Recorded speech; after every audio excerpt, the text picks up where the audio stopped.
آج کی بات ہے، مجھے ایک نوجوان کہنے لگا مولوی صاحب 1600 روپے پہ پتہ ہے میں نے کتنا نفع حاصل کیا؟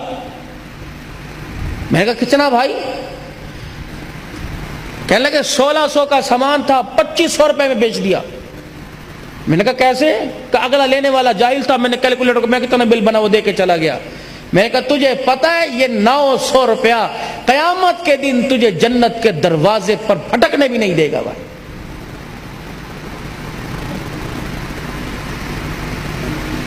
غریب کے منہ سے نوالا چھین کر اپنے گھر کے دسترخوان کو مزین کرو، کیا تیرے میرے گھر میں مجھے مرتے وقت کلمہ نصیب ہوگا؟ خام خواہ کے اندر امریکہ کی سازش ہے، انڈیا کی سازش ہے، بیڑا غرق۔ ان کا بیڑا غرق کیوں ہو؟ بیڑا غرق تو ہمارا ہو چکا۔ قبر میں جانے والا سفید داڑھی والا اور حاجن جس کے منہ میں دانت نہیں، وہ اس نسل کو کیا پیغام دے کے جا رہی ہے؟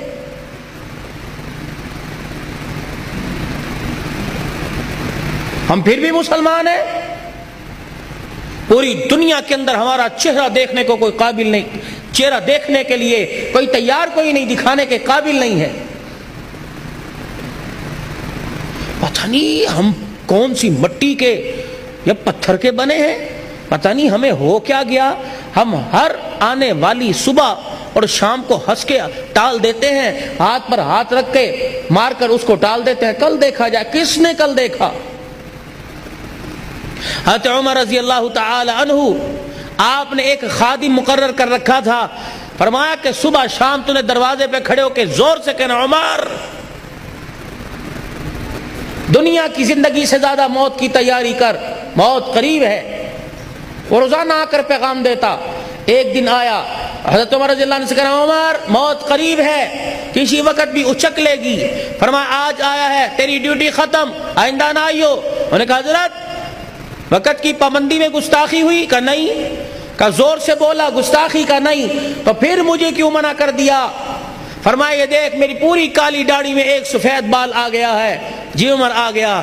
فرمایا اب یہی بال مجھے چین سے بیٹھنے نہیں دے گا بھائی۔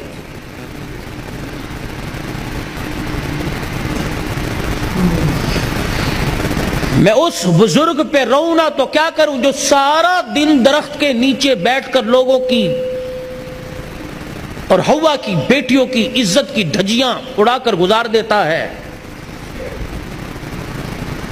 میں اس نوجوان ورلڈ کپ ہوا، جیتا کوئی، ہارا کوئی، پیسہ کوئی لے گیا، جہازوں میں سفر کوئی کر گیا، ہوٹلنگ کسی نے کی، پیسہ کوئی لے، تجھے مجھے کیا ملا؟ مولانا مبشر صاحب ایک جلسہ کینسل ہوا 14 تاریخ کو، 14 تاریخ کو جلسہ کینسل ہوا۔ انہوں نے کہا نہیں جی 15 کی ڈیٹ جام پور ڈی جی خان میں۔ میں نے کہا کیوں؟ کہ جی 14 کو ورلڈ کپ ہے، کوئی نہیں آئے گا۔ لوگوں نے جمعے چھوڑ دیے، لوگوں نے نمازیں چھوڑ دی۔ کس نبی کی زندگی سے منہ موڑا؟ کس کے طریقوں کو چھوڑا؟ کس کے طریقوں کو چھوڑا؟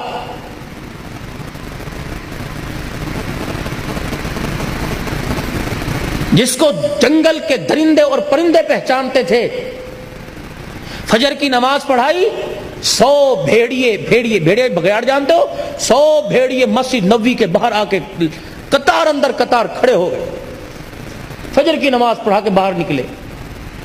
صحابہ یہ کچھ کہنے آئے ہیں، حضرات صحابہ اکرام رضوان اللہ تعالی علیہ مجمعین باہر آئے، یہ کہہ رہے ہیں اللہ نے ہماری خوراک بکریاں بنائی ہے، لیکن کیا کریں تیرے صحابہ کی بکریاں کھانے کو ہمارا دل نہیں کرتا۔ سبحان تیری قدرت کے قربان جاؤ۔ یہ باہر کھڑے ہیں، میں بتا میں ان کو کیا کہوں؟ چلو ایسا کرو میرے صحابہ، اپنی بکریوں میں سے کچھ حصہ ان کے لیے مختص کر دو۔ میں نے کہا یا رسول اللہ صلی اللہ علیہ وسلم پلی پلائی بکریاں دینے کو کس کا دل کرتا ہے؟ پھر آپ نے فرمایا او جنگل کے بھیڑیوں تم اپنا داؤ لگا لیا کرو، صحابہ جہاں تک ہو سکے تم حفاظت کر لیا کرو۔ بھیڑیوں نے گردن نیچی کی، رونا شروع کر دیا، کملی والے مجبوری میں کھانا پڑے گا ورنہ ہمارا کھانے کو دل نہیں کرتا ہے۔ اخنس بن شریک ابو سفیان رضی اللہ عنہ کلمہ نہیں پڑا مکے کے باہر حدود حرم میں. انما المشرکون نجس، مشرک ناپاک ہے. حدود حرم عمرہ کرنے کے لیے جاؤ، جدہ سے جب مکے کی طرف جاتے ہیں احرام باندھ کر، تو راستے میں ایک چوک پر، ایک روڈ کے اوپر ریل آتی ہے اس طرح کر کے، وہاں حدود ہے کہ اس سے آگے مشرک نہیں جا سکتا. اس وقت جتنا حرم تھا اس اعتبار سے حدود تھی. ابو سفیان رضی اللہ عنہ کلمہ نہیں پڑا، اخنس بن شریک، یہ دونوں حدود حرم کی حدود پہ کھڑے ہیں. ایک ہرن دوڑتا ہوا آیا، اس کے پیچھے بھیڑیا. اب ہرن نے یوں کر کے ڈائی چھلانگ ماری حدود حرم میں، بھیڑیے نے چھلانگ ماری، اس کے اگلے دو بازو حدود حرم میں، ٹانگیں باہر، اس نے یوں ٹانگیں سمیٹی اور وہ اچھل کے کلا بازی کھا کے پیچھے گرا. ابو سفیان رضی اللہ عنہ نے اپنے ہاتھ پہ ہاتھ مارا، کہا وعجبا، عجیب، یہ جنگل کا بھیڑیا بھی پہچانتا ہے کہ یہ اللہ کے گھر کی حدود ہے، اس سے آگے مجھے جانے کی اجازت نہیں. تو بھیڑیے نے یوں منہ پھیرا، اللہ نے اسے زبان دی، یوں منہ پھیرا، پھر کے کہنے لگا وعجب من ذالک، تجھے اس سے بھی عجیب بات نہ بتاؤں؟ کہ کیا؟ کہ جس کو تم پتھر مارتے ہو وہ اللہ کا رسول ہے، وہ تمہیں جنت کی طرف لے جانا چاہتا ہے اور تم جہنم کی طرف جا رہے ہو. میرے بھائی، یہ جنگل کا درندہ بتا کے جا رہا ہے.